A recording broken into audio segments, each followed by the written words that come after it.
Greetings, it's Vaygrim, back in my logistics pipes test world. Now, we've got the same setup that we always had, plus a few additions. This was lesson 1, getting the basics of storage and moving items around, and being able to access your items. Well, in episode 2, we went through the usage of satellite pipes and crafting pipes, as well as auto crafting.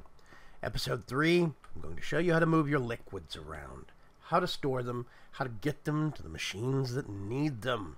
So, what we have here is a basic gold transport pipe with a couple of intersections that I've already planned out of basic logistics pipes. Remember, you always want an intersection, like here, to have a basic logistics pipe, specifically because that allows for intelligent routing.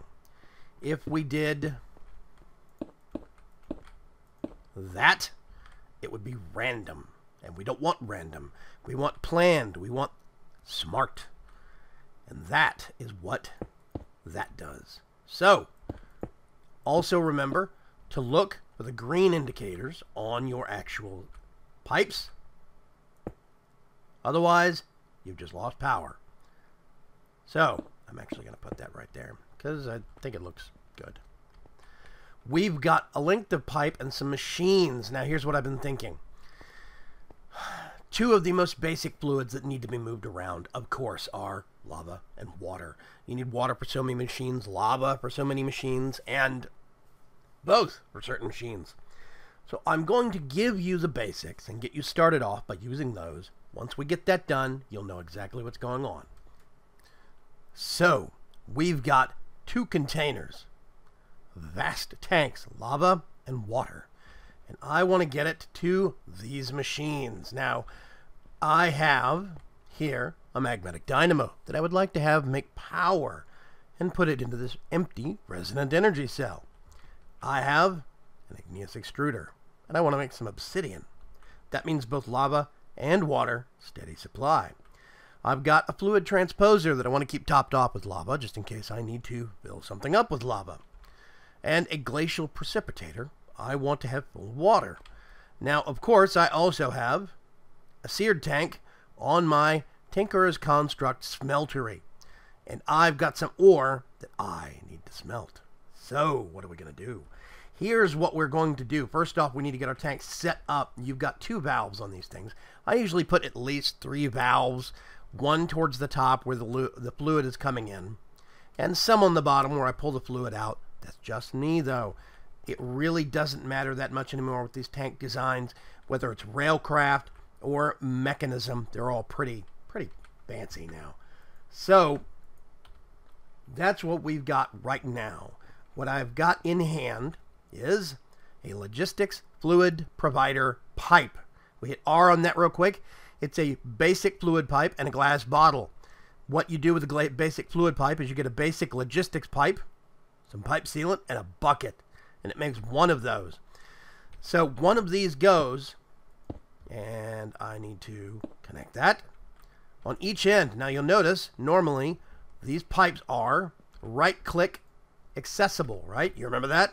You right-click with a wrench and you can pull up a GUI. Nothing's happening. So that's difference number 1. These are intelligent. They already know what they're providing to the rest of the network. Now there's another difference also. You'll see there's a little bit of insulated, water-sealed pipe right there. The little bit of water-sealed pipe. It hits this junction and then it goes to normal pipe. Well, this is not actually pumping fluid over the network. It's pumping containers of fluid. This little thing right here, a logistics fluid container. It pre-packages things using a little bit of energy into a container, whips it across the network where it gets taken in by a fluid supplier pipe. So what I can do is get one of these. Let's start off with the glacial precipitator. Into the back, right click. What do I want to keep this stocked with? I just get a bucket. And it says water.name. That's a localization error. And I'm going to say 2,000. Partial requests, yes. So this should be filling up now. I'm going to switch it over to ice mode because it uses more water that way. Now you'll notice that it is keeping up, but just barely, so I'm going to bump this up. And we now have a glacial precipitator that's being kept. And I'm going to stop here for a second so you can see. There goes one container. Zoom. Those containers are automatically packaged, sent out through the network. That way they can share the same pipes as your items. And you don't have to worry about having supplies for buckets pre-made or having a separate set of waterproof pipes. You can use waterproof pipes in a logistics network, but I don't recommend it. This is a lot easier. It's a lot simpler. And here's why. I've got my fluid Actually, let's go to the igneous extruder. The igneous extruder, I get my handy dandy logistics fluid supplier pipe. That's a basic fluid pipe with a couple of gold ingots, a couple of blue dye. Put that down. Right click it with a wrench. I want this kept 1, 2, 3, 4. Yes. Stocked full of water. So I now have a half full glacial precipitator. Igneous extruder. Good grief. How is this doing? See, 20 ice and it's staying topped off. The network is staying active. It's keeping it full. And that's good. So, now we've got a problem. We can only put one kind. So what we have to do is put a second pipe up here. Tell it that we want to keep lava. Yes, please. Then we have to simply connect. And I have an igneous extruder that is automatically making me obsidian. This makes me very, very happy. So, now that we've got that set up, this is real simple. You see, the fluid suppliers basically are what give the machine that liquid. They talk to the rest of the network. The real magic happens, though, with these two pipes right here. Basically, what these provider pipes do is pre-package, and you'll see these little containers, I can stand real still, of water and lava going out as the network needs it, dynamically being provided by these tanks. This means you have one set of pipes that's used for liquid and even used for items. It's real nice, it's real simple, and it's not too hard to set up. Now, there is something called a fluid container supplier, but here's the thing. The fluid container supplier doesn't actually interact with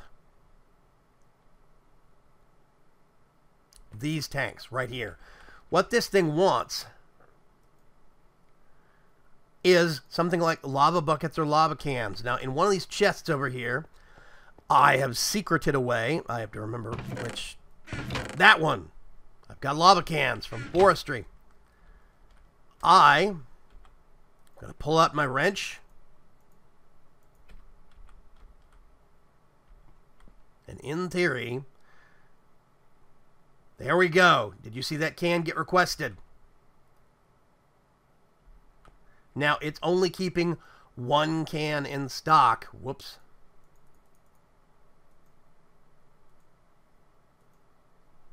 And I don't think we can actually keep any more in there. But it's got one can's worth kept in stock. And you'll see our magnetic dynamo is generating power and putting it out to our battery. It's being supplied lava by that system, and it's pulling those cans as it needs it. If we stand here for just a second, we'll probably see it pull another one, but I'm not quite sure. This is where things start to get a little strange. Sometimes Logistics Pipes talks to other mods quite well. It interacts with the tanks, as you can see, from Mechanism quite readily. It also works with Railcraft tanks or Buildcraft tanks quite well. But when it comes to delivering the liquid, sometimes things like this, getting delivered to a dynamo in thermal expansion, things start to get a little weird. But for the most part, it does behave itself. So now, this is about to run out. And we're going to see if it's going to request more or not.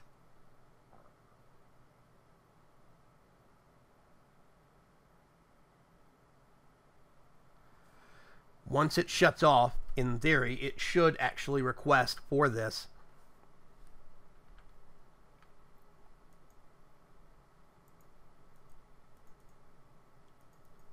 Let's do that. Here come the cans. The engine shut off. And that was a stack of cans. Okay. I'm actually going to set that to 4, which means now our actual system is running. But here's the thing. That is fluid delivery. Yes, it's fluid container delivery. That is really different. This means that basically you need, oh gosh, you need to have something that's automatically setting these things up and packaging these cans. And I'm not a big fan of that. Why do that when you can eliminate a lot of the middleman and use this system? I love the fluid provider pipes and the fluid supplier pipes a lot better. It does all the packaging for you. It takes out all the muss and the fuss, and it really does make it effortless. I've got a fluid transposer here. If I want to keep this topped off with lava, all I have to do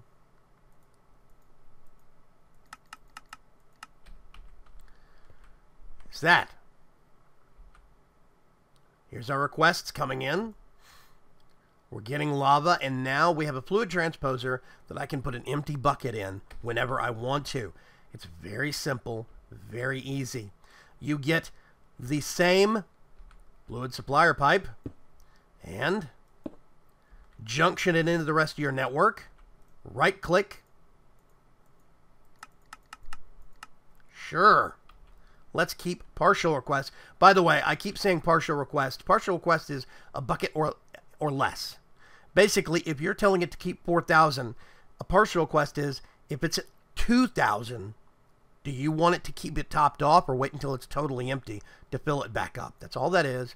I say partial requests on. It keeps you from running out accidentally. So now you see we have a seared tank.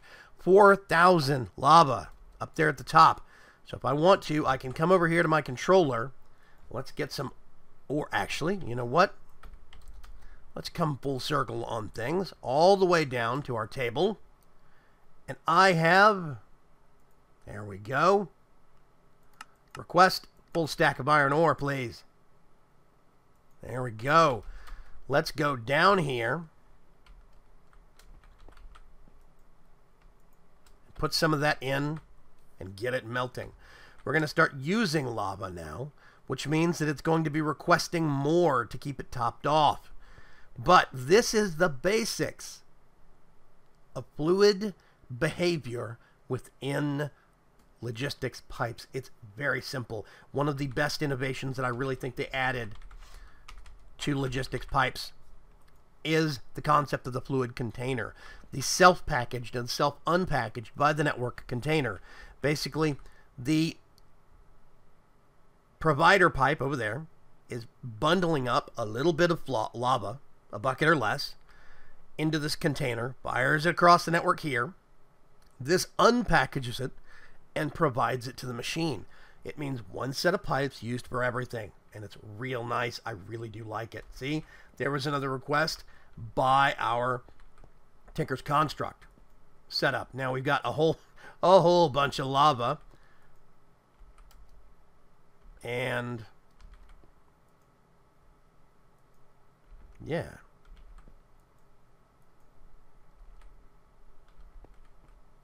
I have never used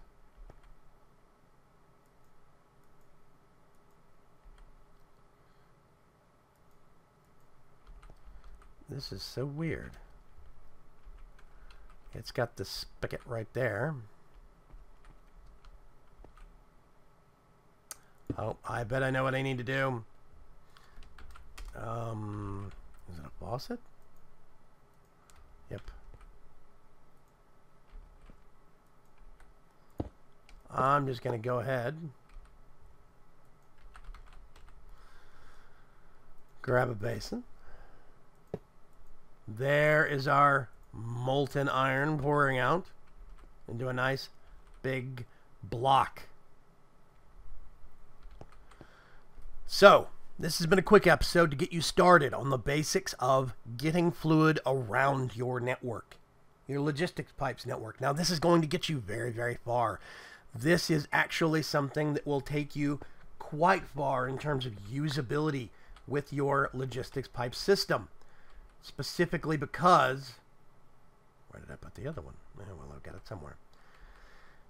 Really, all you're going to need to do is a couple of provider pipes and a couple of supplier pipes here and there to keep things topped off. One big tank of fuel from Buildcraft with a provider pipe on it, and you can put as many supplier pipes as you want to on different engines.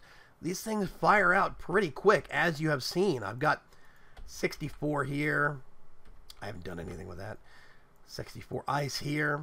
Go ahead and pull that out, and we can start getting some fluid usage again, and you'll see it starts spitting out these containers real quick, like lightning. If I put even more ore in there to get melted down, then you can see these things keep up real well. This is still being kept up and being topped off by this container supplier. The problem is, I have to keep these all ready and available for it. And that's not necessarily ideal because that means packaging those up. So I really do encourage you. Maybe mess with this, but honestly, spend more time on the fluid supplier pipes and on the provider pipes.